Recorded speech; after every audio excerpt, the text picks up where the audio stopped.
স্বাস্থ্যসেবা খাতে নিজের ক্যারিয়ার গড়তে চান, কিন্তু ঠিক কোথা থেকে শুরু করবেন তা নিয়ে কি একটু দ্বিধায় আছেন? ভাবছেন হেলথ এডুকেশন, ফার্মেসি নাকি নার্সিং, কোনটা আপনার জন্য ঠিক হবে? দেখুন, অনেকেই শুধু বিভিন্ন পরামর্শ খোঁজেন, কিন্তু আসল চ্যালেঞ্জটা হলো একটা ফাইনাল সিদ্ধান্ত নেওয়া। তো আজকে আমরা ঠিক এটাই বোঝার চেষ্টা করব, কি করে শুধু পরামর্শের পর্যায়ে পেরিয়ে একটা পরিষ্কার ক্যারিয়ার ডিসিশন নেওয়া যায়। যদি আপনার মনেও এই প্রশ্নগুলো ঘুরপাক খায় যে স্বাস্থ্যসেবা খাতে কোন দিকে এগোবেন, তাহলে আজকের এই আলোচনাটা আপনাকে একটা স্পষ্ট রাস্তা দেখাতে পারে। চলুন এই পুরো বিষয়টাকে আমরা 5টা সহজ ধাপে ভেঙে দেখি। প্রথমে আমরা জানব গাইডেন্স আর ডিসিশনের মধ্যে পার্থক্যটা কী।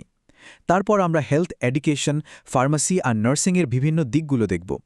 এরপরে আসবে অ্যাডমিশনের রাস্তা, চাকরির সুযোগ, আর সবশেষে আপনার জন্য একটা স্মার্ট স্ট্র্যাটেজি। তো চলুন একেবারে প্রথম আর সবচেয়ে জরুরি ধাপটা দিয়ে শুরু করা যাক, মানে গাইডেন্স আর ডিসিশন। এই দুটোর মধ্যে আসল পার্থক্যটা বোঝা। প্রায়ই আমরা এই দুটোকে এক ভেবে ভুল করি, কিন্তু এদের মধ্যে খুব ছোট কিন্তু খুব জরুরি একটা পার্থক্য আছে। ক্যারিয়ার গাইডেন্সকে জানেন তো একটা ম্যাপের মতো করে ভাবা যেতে পারে। এই ম্যাপটা আপনাকে বিভিন্ন রাস্তা দেখায়, কোথায় কি আছে জানায়, আপনার ক্ষমতা অনুযায়ী কোন পথটা ভালো হতে পারে তার একটা ধারণা দেয়।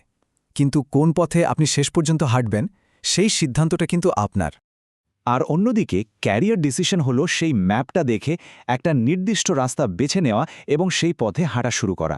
এখানে শুধু তথ্য জানাই যথেষ্ট নয়, এখানে পছন্দ করা আর সেই অনুযায়ী কাজ শুরু করা, এই দুটোই সমানভাবে দরকারি। সোজা কথায় গাইডেন্স আপনাকে বিভিন্ন দরজা দেখিয়ে দেয়, আর ডিসিশন হলো কোন একটা দরজা দিয়ে আপনি ফাইনালি প্রবেশ করবেন, সেই ফাইনাল স্টেপটা নেওয়া। একটা হলো সম্ভাবনা নিয়ে ভাবা, আর অন্যটা হলো সেই সম্ভাবনাকে বাস্তবে পরিণত করা। আচ্ছা, সিদ্ধান্তের গুরুত্ব তো বোঝা গেল।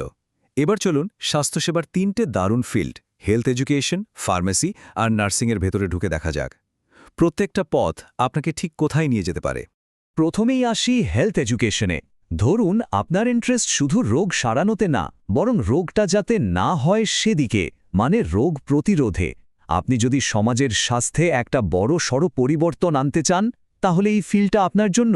এখানে আপনি মানুষের মধ্যে সচেতনতা তৈরি করা থেকে শুরু করে হেলথ পলিসি বানানো পর্যন্ত অনেক বড় ভূমিকা নিতে পারেন। এরপর আসছে ফার্মেসি। এটা হলো মেডিসিনের পেছনের সায়েন্সটা। ওষুধের আবিষ্কার থেকে শুরু করে সেটা তৈরি করা এবং মানুষের কাছে পৌঁছে দেওয়া, পুরো প্রক্রিয়াটার সাথে আপনি যুক্ত থাকতে পারবেন। ফার্মাসিউটিক্যাল ইন্ডাস্ট্রি, ক্লিনিক্যাল রিসার্চ, সুযোগ কিন্তু প্রচুর। আর 3 নম্বরে আছে নার্সিং, যেখানে বিজ্ঞান আর মানব সেবার একটা অসাধারণ মেলবন্ধন দেখা যায়। আপনি যদি সরাসরি রোগীর পাশে থেকে তাদের সেবা করে সুস্থ করে তুলতে চান, তাহলে এই পেশাটা আপনাকে এক অন্যরকম মানসিক শান্তি দেবে। আর দেশে বিদেশের চাহিদা তো সব সময় তুঙ্গে থাকে। তাহলে পুরো ব্যাপারটা যদি এক লাইনে বলি, হেলথ এডুকেশন মানে রোগ প্রতিরোধ, ফার্মেসি মানে ওষুধ আর তার বিজ্ঞান, আর নার্সিং হল রোগীর সেবা।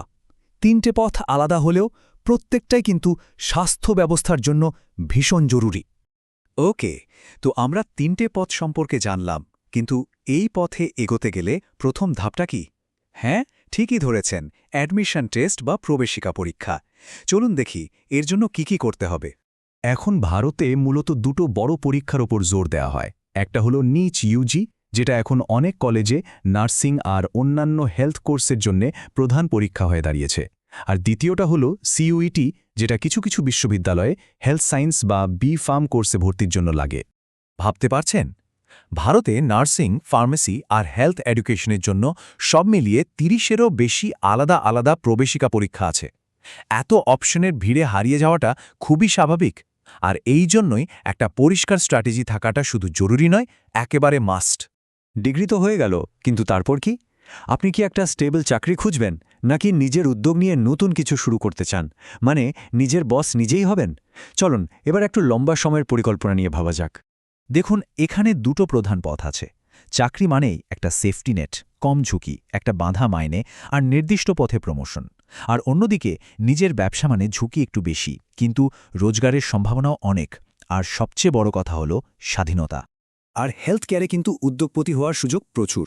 যেমন ধরুন, হেলথ এডুকেশনের জ্ঞান কাজে লাগিয়ে একটা অনলাইন হেলথ প্ল্যাটফর্ম বানানো, ফার্মাসি পরে নিজের ওষুধের দোকান বা ডিস্ট্রিবিউশন কোম্পানি খোলা, অথবা নার্সিংয়ের দক্ষতা দিয়ে একটা হোম হেলথ কেয়ার সার্ভিস চালু করা।